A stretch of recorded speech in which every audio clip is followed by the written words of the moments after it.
Assalamualaikum warahmatullahi wabarakatuh. Perkenalkan, nama saya Puja Octavia Yusranti dengan NIM 23053026. Sebelumnya saya ucapkan terima kasih kepada Bapak Dr.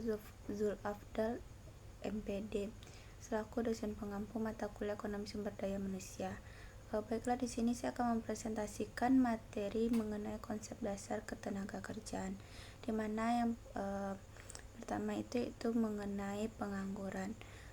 Pengangguran itu sendiri itu fenomena ketika angkatan kerja aktif tidak mendapatkan pekerjaan. Mereka itu tersedia dan bersedia bekerja namun belum terserap pasar. Yaitu indikator kondisi ekonomi suatu negara. Selanjutnya itu ada jenis-jenis pengangguran. Yang pertama itu ada pengangguran friksional, itu pengangguran sementara saat perpindahan atau pencarian kerja, yaitu bersifat sementara dan normal dalam ekonomi. Penyebab dari pengangguran friksional ini itu kurangnya informasi lowongan kerja, perubahan karir, perpindahan domisili, dan lulusan baru mencari kerja. Yang selanjutnya itu ada pengangguran struktural. Pengangguran struktural ini adalah ketidaksesuaian keterampilan dengan kebutuhan pasar, yaitu bersifat jangka panjang dan struktural. Penyebabnya itu adalah perubahan teknologi, pergeseran struktur ekonomi, dan kesenjangan keterampilan. Solusi untuk pengangguran struktural ini yaitu pelatihan ulang. Selanjutnya itu ada jenis-jenis jenis pengangguran itu pengangguran musiman, yaitu terjadi karena perubahan musim atau waktu tertentu. Ia bersifat berulang periodik dan dapat diprediksi. Contohnya itu seperti pertanian. Selanjutnya itu pelaku pasar tenaga kerja. Yang pertama ada tenaga kerja, yang kedua pengusaha, yang ketiga pemerintah, dan yang keempat itu lembaga pendidikan. Selanjutnya itu mengenai penawaran tenaga kerja. Penawaran tenaga kerja ini adalah jumlah jam kerja yang ditawarkan individu pada tingkat upah tertentu. Prinsip ekonomi itu keputusan alokasi waktu antara bekerja itu mendapatkan pendapatan, waktu senggang itu kepuasan non material. Konsep angkatan kerja. Angkatan kerja ini adalah penduduk usia kerja yang bekerja atau mencari pekerjaan.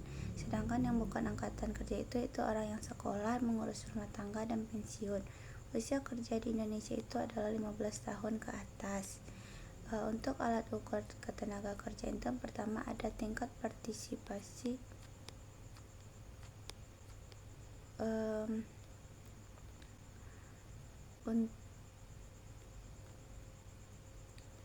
alat ukur ketenaga kerjaan itu pertama ada tingkat partisipasi angkatan kerja atau TPAK, yaitu dengan rumus angkatan kerja bagi penduduk usia kerja dikali 100%, yaitu mengukur proporsi penduduk produktif yang aktif di pasar kerja. Yang kedua itu tingkat pengangguran terbuka TPT, yaitu TPT sama dengan jumlah pengangguran atau angkatan kerja dikali 100%, itu mengukur persentase angkatan kerja yang tidak bekerja.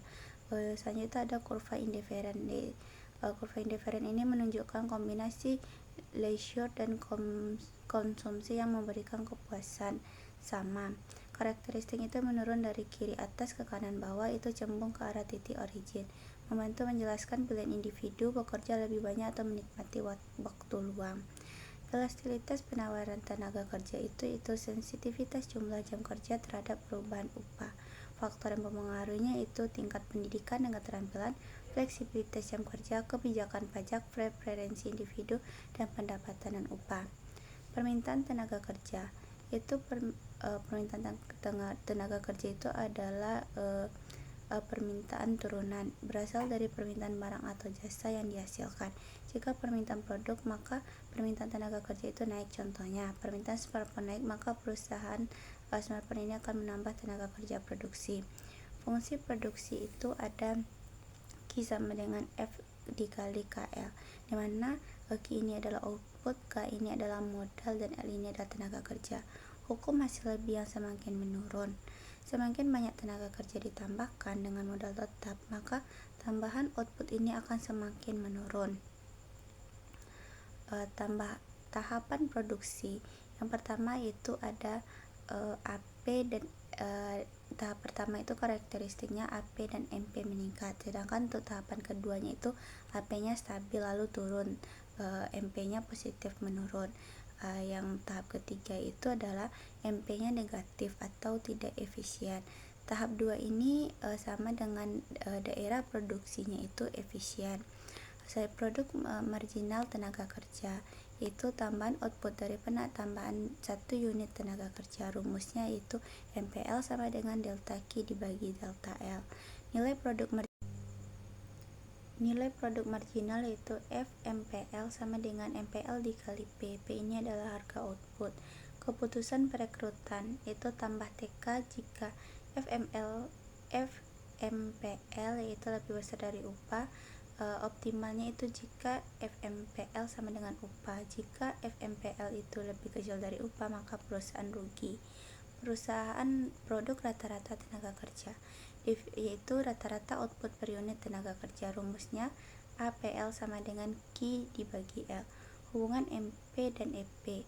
Ketika MP ini lebih besar dari AP, maka AP ini akan naik. Tapi jika MP-nya ini lebih kecil dari AP, maka AP-nya turun. Tapi jika MP-nya itu sama dengan AP, maka AP-nya itu maksimum.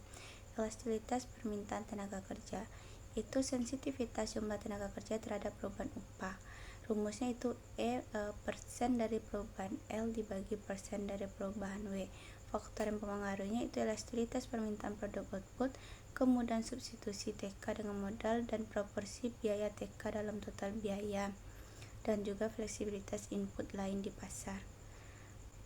Baiklah, sekian penyampaian materi dari saya. Kalau ada kata yang salah saya ucapkan mohon maaf. Saya tutup dengan wassalamualaikum warahmatullahi wabarakatuh. Terima kasih.